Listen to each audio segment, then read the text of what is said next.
G'day everyone and welcome to today's edition of Hoax Tips. Again, not really tips, more of a review. I'm going to compare these two guys, the Giant Revolt and the Giant TCX. I'm going to help you choose with some information around when I would ride this and why when I would ride that. Choosing between riding these two, having the luxury of both, hopefully will help you decide which one you would choose, and then I'm going to let you know at the end which one I would choose.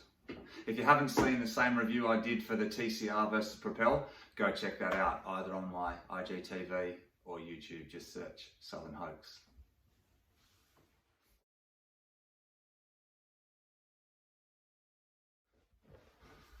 Alright, first up is the one I've had the longest, the TCX. I've had this beauty for about 2.5 years now, 3 years.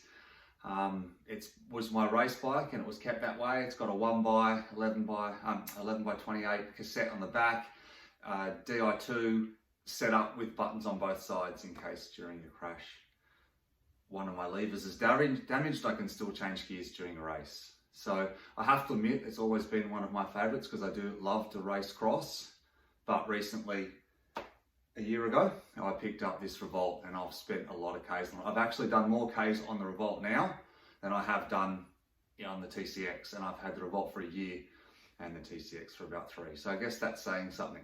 But how you would choose between the two comes down to what you want from the bike. This isn't as clear cut for me as the TCR versus the Propel, because this isn't just about me in my opinion. When you're going to choose between them, and plenty of people have asked me if I would choose between them, and this is another very popular topic over a cup of coffee.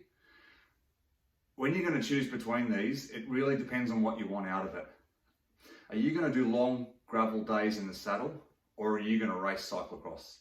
Because that really comes down to which way you would go. On the first bike, the TCX, there's a smaller tyre clearance and it's slightly lighter.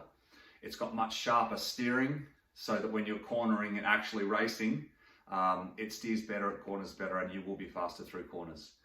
On the other hand, the slightly larger tyre clearance, up to about 50mm tyre clearance for the Revolt. You have much bigger tyres and they're much more comfortable. Now the geometry doesn't steer as well, it's not as sharp, but it's much more comfortable to sit on all day, and mine is slightly heavier. So those are the two main things that you would choose. What it comes down to is that you can't really race cross on the Revolt, but you can do everything the Revolt can do on the TCX. It might not be as comfortable though. So that's where your choice comes down to it. For me, my choice is very clear because I love to race cross. I haven't done it for a couple of years, family and work commitments, but it's one of my favourite things to do. So if I want to be faster at a cross race, I would choose the TCX every day. But that doesn't mean having a Revolt isn't great. As I said, I have done more Ks on the Revolt in the last year than I have done on the TCX, having owned it for 3 times as long. So I hope that question clears it up for you, and it can help you choose which way you would go if you have to choose between either the TCX or the Revolt. Okay, so just a quick summary right at the end. Lighter, steers better, smaller tyre clearance, larger tyre clearance, doesn't steer as sharply, more comfortable to sit on all day. I hope that helps. If you've liked the video, please subscribe, pass it on to your friends, forward it on. Right, just before I go, don't forget to follow on Instagram, Ride TCX and Gravel Crushers, both really cool accounts if you're into the TCX or into the Revolt. See you on the road.